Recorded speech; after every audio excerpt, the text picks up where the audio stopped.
ओम नमः शिवाय। शिव भक्तों, आप सभी का स्वागत है श्री शिव महापुराण की इस पावन यात्रा में। हम पढ़ रहे हैं रुद्र संहिता का द्वितीय खंड। आज का अध्याय है संध्या की आत्म आहुति। उसका अरुंधति के रूप में अवतीर्ण हो मुनिवर वशिष्ठ के साथ विवाह करना, ब्रह्मा जी का रुद्र के विवाह के लिए प्रयत्न और चिंता, तथा भगवान विष्णु का उन्हें शिवा की आराधना के लिए उपदेश देकर चिंता मुक्त करना। ब्रह्मा जी कहते हैं, नारद, जब वर देकर भगवान शंकर अंतर्ध्यान हो गए, तब संध्या भी उसी स्थान पर गई जहाँ मुनि मेधातिथि यज्ञ कर रहे थे। भगवान शंकर की कृपा से उसे किसी ने वहाँ नहीं देखा। उसने जब उस तेजस्वी ब्रह्मचारिणी का स्मरण किया जिसने उसके लिए तपस्या की विधि का उपदेश दिया था। महामुने, पूर्व काल में महर्षि वशिष्ठ ने मुझ परमेष्ठी की आज्ञा से एक तेजस्वी ब्रह्मचारी का वेश धारण करके उसे तपस्या करने के लिए उपयोगी नियमों का उपदेश दिया था।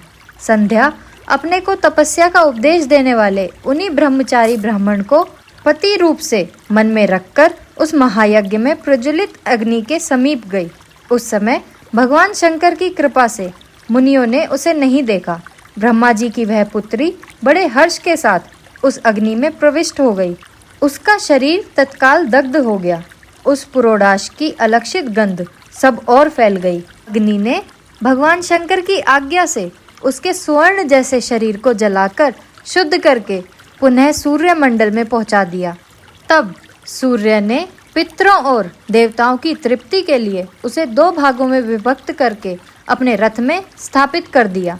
मुनीश्वर, उसके शरीर का ऊपरी भाग प्रातः संध्या हुआ, जो दिन और रात के बीच में पड़ने वाली आदि संध्या है, तथा उसके शरीर का शेष भाग साय संध्या हुआ, जो दिन और रात के मध्य में होने वाली अंतिम संध्या है। साय संध्या सदा ही पितरों को प्रसन्नता प्रदान करने वाली होती है। सूर्योदय से पहले जब अरुणोदय हो, प्राची के क्षितिज में लाली छा जाए, तब प्रातः संध्या प्रकट होती है, जो देवताओं को प्रसन्न करने वाली है। जब लाल कमल के समान सूर्य अस्त हो जाते हैं, उसी समय सदा साय संध्या का उदय होता है, जो पितरों को आनंद प्रदान करने वाली है। परम दयालु भगवान शिव ने उसके मन सहित प्राणों को दिव्य शरीर से युक्त देहधारी बना दिया। जब मुनि के यज्ञ की समाप्ति का अवसर आया, तब वह अग्नि की ज्वाला में महर्षि मेधातिथि को तपाए हुए सुवर्ण की सी कांति वाली पुत्री के रूप में प्राप्त हुई। मुनि ने बड़े आमोद के साथ उस समय उस पुत्री को ग्रहण किया।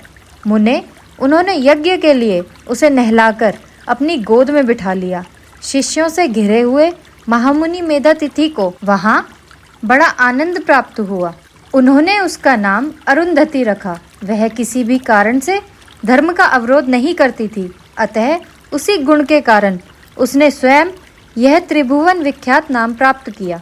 देवर्षे, यज्ञ को समाप्त करके कृतकृत्य हो वे मुनि पुत्री की प्राप्ति होने से बहुत प्रसन्न थे और अपने शिष्यों के साथ आश्रम में रहकर सदा उसी का लालन पालन करते थे। देवी अरुंधति चंद्रभागा नदी के तट पर तापस अरण्य के भीतर मुनिवर मेधातिथि के उस आश्रम में धीरे धीरे बड़ी होने लगी। जब वह विवाह के योग्य हो गई, तब मैंने, विष्णु और महेश्वर ने मिलकर मुझ ब्रह्मा के पुत्र वशिष्ठ के साथ उसका विवाह करा दिया। ब्रह्मा, विष्णु तथा महेश के हाथों से निकले हुए जल से क्षिप्रा आदि 7 परम पवित्र नदियां उत्पन्न हुई। मुने, मेधातिथि की पुत्री महासाध्वी अरुंधति समस्त पतिव्रताओं में श्रेष्ठ थी। वह महर्षि वशिष्ठ को पति रूप में पाकर उनके साथ बड़ी शोभा पाने लगी। उससे शक्ति आदि शुभ एवं श्रेष्ठ पुत्र उत्पन्न हुए। मुनिश्रेष्ठ वह प्रियतम पति वशिष्ठ को पाकर विशेष शोभा पाने लगी।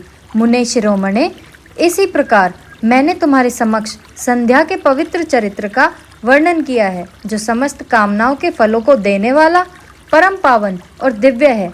जो स्त्री या शुभ व्रत का आचरण करने वाला पुरुष इस प्रसंग को सुनता है, वह संपूर्ण कामनाओं को प्राप्त कर लेता है। इसमें अन्यथा विचार करने की आवश्यकता नहीं है। प्रजापति ब्रह्मा जी की यह बात सुनकर नारद जी का मन प्रसन्न हो गया और वे इस प्रकार बोले, ब्राह्मण, आपने अरुंधति की तथा पूर्व जन्म में उसकी स्वरूप भूता संध्या की बड़ी उत्तम दिव्य कथा सुनाई है। जो शिव भक्ति की वृद्धि करने वाली है।